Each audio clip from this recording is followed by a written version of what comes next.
Hey, welcome to my channel. This is part 2 of Change Your Routine, Change Your Life. This is bedtime routine. My name is Dr. Sharice, and I help Black men and women heal from trauma and toxic relationships while helping people live a life of ease with as much peace and joy as possible. Okay? If that sounds good to you, please subscribe to my channel, give this video a like, and share it with somebody you think it may help.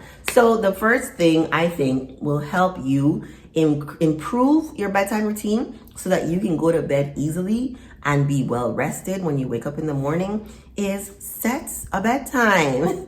What time do you want to go to sleep? What time is best for your body? Has your body told you a time that's best to go to sleep? I think we all know how much hours of sleep we need, right? The average is 7-8 hours. I think it's 8 hours.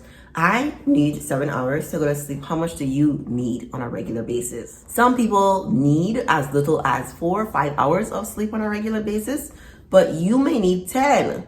Okay? If you know what the need is, then you can make adjustments to get that. Set the bedtime, and like I said in my previous video, use an alarm clock instead of your phone, okay? Speaking of phones, number 2, oh, that phone that you have in bed at night. Ooh. I'm not saying you can't scroll on the social media and have your entertainment. I'm saying limit the amount of time you spend on social media and then stop using your phone 30 minutes before you go to bed. That includes games. I know lots of people use social media when they're using their phone, but lots of people also use games. The light that your phone gives off makes it difficult for you to fall asleep. So 30 minutes before your bedtime, you stop using your phone. I mean, it's okay if you stop using your phone after dinner time. Okay, but maybe a lofty goal, a long-term goal that you could do. Give yourself a break from scrolling. Give yourself a break from just looking at the phone. Just looking at the phone. One of my strategies for using my phone less is to pick up a book. So I have a book on my phone as well, but I also have physical books. I don't buy a lot of books anymore because I use a library and I mostly do audiobooks. But I do have books that mean a lot to me. Books that mean a lot to me that I have included on my bed. I also have spiritual books, right? These are like how to be positive, spiritual books about the shared themes across the world. Those are the kind of books I have, right? Next year, I'm going to be reading, what's it called? A Course in Miracles. I started, but it's very heavy, and I think now though I'm in a place where by the time next year rolls around, I'll be able to finish it. And then I really like Paramahansa Yogananda. You may have not heard of him, but he's a yogi that came to the West and brought yoga and mindful and spiritual, all that stuff. So he has lessons from his foundation that I also read at night. Right? These are like chill, reflective things that I do. Another thing that I recommend is journaling. I don't think everyone likes the writing things down, although it's not just writing things down is a powerful tool for getting what you want in life, for being accountable to yourself. So I strongly recommend writing in a journal. But you can say it out loud. You can have an audio journal, you can have a video journal, you can just talk out loud to the ear and never record it. But I think rehearsing or reviewing of the day or big themes in your life are really helpful. To get off the phone, you can also call somebody, right? I usually call my mother to check in, see how things are. It helps add fun to my life, instead of being entertained by, funny cat videos. Okay, so the next one is do not sleep with the TV on. I would strongly recommend that you don't even have a TV in your room. I don't think it's a good idea to have a TV in your room. Why? Because I think it's very similar to the energy given by your phone. I think it's the same advice. If you're gonna have the TV on, turn it off 30 minutes before your bedtime. I think you should be really careful about what it is that you're consuming on a regular basis.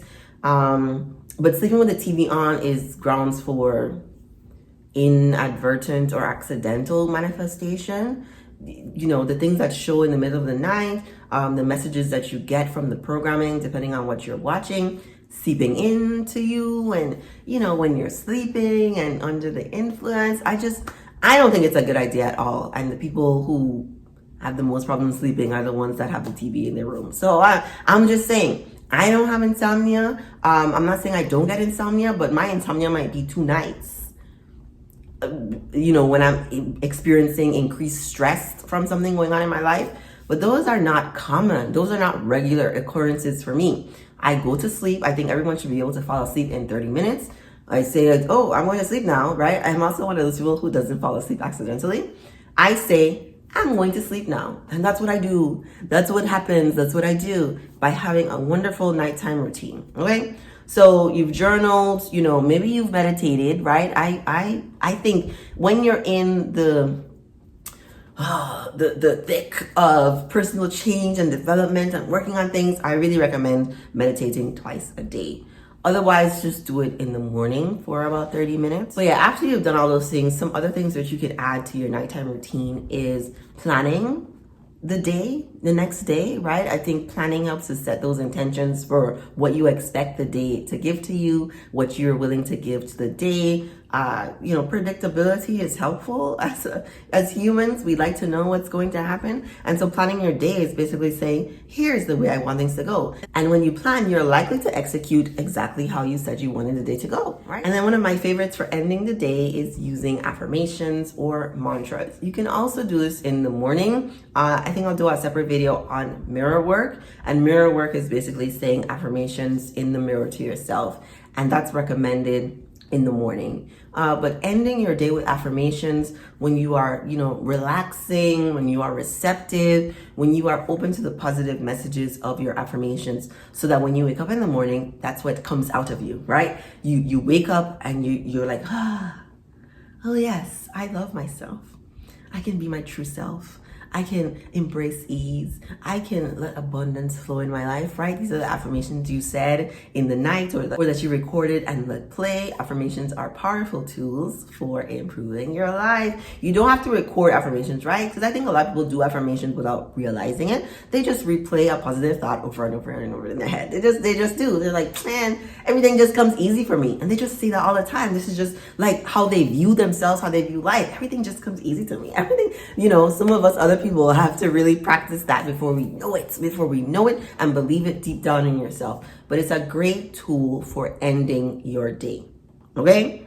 So the goal here is relaxing evening, going to sleep with ease, waking up refreshed, and then doing your morning routine. If you haven't seen the morning routine video, then go back and look at that one. I'm going to link it in the description box. Let me know what you think in the comments. What is your nighttime routine like? Please remember to like this video, subscribe, share it with somebody you think it may help, who needs some help with their nighttime routine. And thank you for watching.